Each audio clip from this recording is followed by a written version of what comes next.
The tragic murder of Mackenzie Cowell in February 2010 sent shockwaves through the small community of Wenatchee, Washington. A vibrant high school senior with dreams of a career in the beauty industry, Mackenzie's life was cut short under mysterious and brutal circumstances. As investigators delved into the case, they encountered a web of intrigue involving multiple suspects, false leads, and a community desperate for answers. Among the suspects was Christopher Scott Wilson, a classmate with a peculiar fascination for the macabre, whose arrest and subsequent trial would captivate the public's attention. This case, marked by its twists and turns, highlights the complexities of criminal investigations and the pursuit of justice. But first, subscribe to our channel for more content, and don't forget to share it with your friends and family. Mackenzie Cowell was born on April 1, 1992, in Wenatchee, Washington. Despite her parents' divorce when she was young, Mackenzie maintained strong relationships with both her mother and father. Known for her vibrant personality, Mackenzie was the quintessential girly girl. She had a keen interest in fashion, often putting together outfits and styling her hair and makeup, even if it was just for a regular day at school or a casual hangout with friends. Her love for dance was evident, as she was an active member of her high school's dance team. Mackenzie was known for her spontaneous dancing, bringing joy and happiness to those around her, regardless of the setting.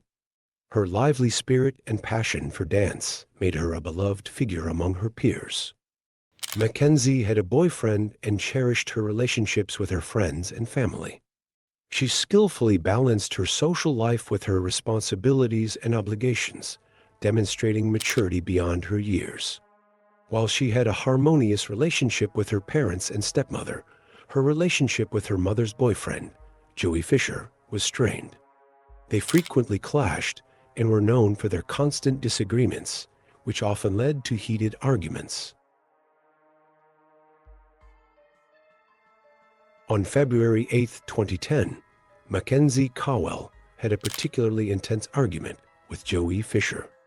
The altercation was so severe that Mackenzie turned to her mother and declared, "It's him or me."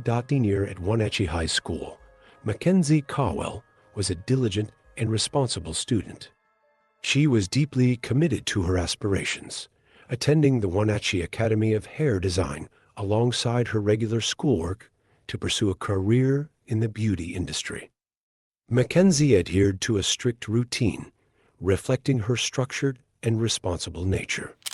On the morning of February 9, 2010, her father observed that she rose at her usual time and went to school. After finishing her classes, she planned to attend the Wenatchee Academy of Hair Design and then return home for dinner with her father. Around 3:00 p.m., Mackenzie asked a fellow student if signing out was necessary for a brief 15-minute absence. After receiving permission to leave, she was seen on surveillance footage exiting the academy, walking to her car, and driving away. Her classmates assumed she was stepping out for a snack or coffee, a common practice among them. Mackenzie sent a text to her boyfriend, Joaquin Villasano, around the time she left the academy, saying, "Hey, what's up?" This was the last known communication from her after leaving the academy. By 5:40 p.m., Mackenzie's father grew concerned when he hadn't heard from her. His calls went straight to voicemail, and she wasn't responding to texts. It was highly unusual for Mackenzie to miss their planned dinner, raising his worries that something might have happened to her. When Mackenzie missed her 8:00 p.m. curfew, her family began reaching out to everyone who knew her, asking if they had seen or heard from her. In Chelan County, a homeowner reported an abandoned car near their driveway to the police. Given the remote location of the home, the presence of the unattended vehicle was particularly unusual. The police identified the car as being registered to Mackenzie Cowell's father. When he was informed about the vehicle, he immediately inquired about his daughter. The police, perplexed by his question, had no information regarding her whereabouts as there was no sign of anyone being with the car when it was discovered. At this point, Mackenzie Cowell was officially declared a missing person. Upon further inspection, her purse and some clothing were found inside the car, but her debit card and cell phone were missing. Additionally, a single set of footprints was found leading away from the vehicle. The police canvassed the area, questioning residents of the remote community about Mackenzie. Although no one had seen her, 3 witnesses reported seeing a man in a dark coat walking along the road and in the vicinity between 4:30 p.m. and 5:30 p.m. While this individual could not be directly linked to Mackenzie's disappearance, the sightings were noted. Ground and helicopter searches were quickly organized in the area. The police acted swiftly in their efforts to locate the missing teenager, obtaining warrants to access her phone records and social media activity. The FBI was also called in to aid in the search for Mackenzie. On February 13, 2010, a few days after her disappearance, a body was found near Quincy, Washington, on the banks of the Columbia River. The remains were soon identified as Mackenzie Cowell. She was discovered fully clothed, with her feet in the water, which ruled out the possibility of sexual assault. Mackenzie had been strangled, suffered head trauma, and was stabbed in the neck. It appeared that the perpetrator had attempted to dismember her body, as there were cut marks on her arm, and a knife was embedded in her shoulder. Multiple law enforcement agencies collaborated to investigate Mackenzie Cowell's murder. The investigation involved agents from Wenatchee, East Wenatchee, Chelan County, Douglas County, and the FBI, and over 800 individuals were interviewed during the process. As the last person Mackenzie Cowell texted before her murder, her boyfriend, Joaquin Villasano, was brought in for police questioning. He agreed to take a polygraph test and was informed by the police that he had failed, particularly when asked if he knew anything about Mackenzie's fate. Despite the pressure, Joaquin denied any involvement in her murder and consistently maintained his innocence. Joey Fisher, Mackenzie's mother's boyfriend, was also questioned due to an argument with Mackenzie the night before her murder. He insisted on his innocence, stating that although he and Mackenzie did not get along, he would never harm her and was not involved in her death. After questioning both men, the police were able to completely clear them of any wrongdoing, confirming they had no involvement in Mackenzie's murder. As the investigation progressed, a police informant and former drug dealer, Liz Reed, came forward with a startling account. She claimed that local drug dealers Sam Cuevas and Emmanuel Serros had killed Mackenzie in a case of mistaken identity, believing she was a police informant. Liz alleged that the men had even filmed the murder as a snuff film. Liz provided a detailed description of the murder weapon and handed over a ring she claimed belonged to Mackenzie, stating that Emmanuel had instructed her to retrieve it from the crime scene. Her knowledge of the murder weapon, which had not been publicly disclosed, lent credibility to her story. However, when Mackenzie's parents were shown the ring, they could not identify it as hers. They doubted she had ever owned such a piece of jewelry, and if it had been a gift from Joaquin, she would have mentioned it to them. Liz's credibility began to wane when she later retracted part of her statement, although she continued to assert that Sam and Emmanuel were responsible for Mackenzie's murder. She withdrew her claim of having seen a snuff film. Sam and Emmanuel, maintaining their innocence, provided separate alibis and supporting evidence, including witness statements and phone records, proving they were elsewhere at the time of Mackenzie's disappearance and murder. Both men were subsequently cleared of any involvement in the crime. In August 2010, the police received a letter from another informant. Although cautious about the source, they decided to investigate the letter's contents to ensure thoroughness in the investigation. Theo Keyes, who was incarcerated for indecent exposure, sent the police a letter suggesting they look into a man she knew, 29-year-old Christopher Scott Wilson. Keyes explained that Wilson was a classmate of Mackenzie at the Wenatchee Academy of Hair Design. She noted that Wilson had an obsession with death and serial killers, was an avid fan of the TV show Dexter, had a tattoo of Hannibal Lecter on his arm, and had previously worked at a funeral home before being dismissed. As the police began to investigate Wilson, they learned of a concerning incident. A classmate reported that Wilson had exhibited bizarre behavior in the past, including an episode at a party where he unexpectedly choked a friend, then released her and walked away as if nothing had happened. While Wilson's interests alone might not have raised suspicion despite their grim nature, the choking incident propelled him to the top of their suspect list. On October 6, 2010, Christopher Scott Wilson was arrested on suspicion of Mackenzie Cowell's second-degree murder.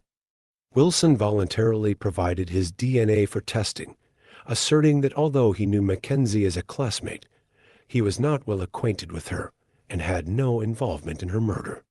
However, his DNA matched samples found on Mackenzie's body and at the crime scene.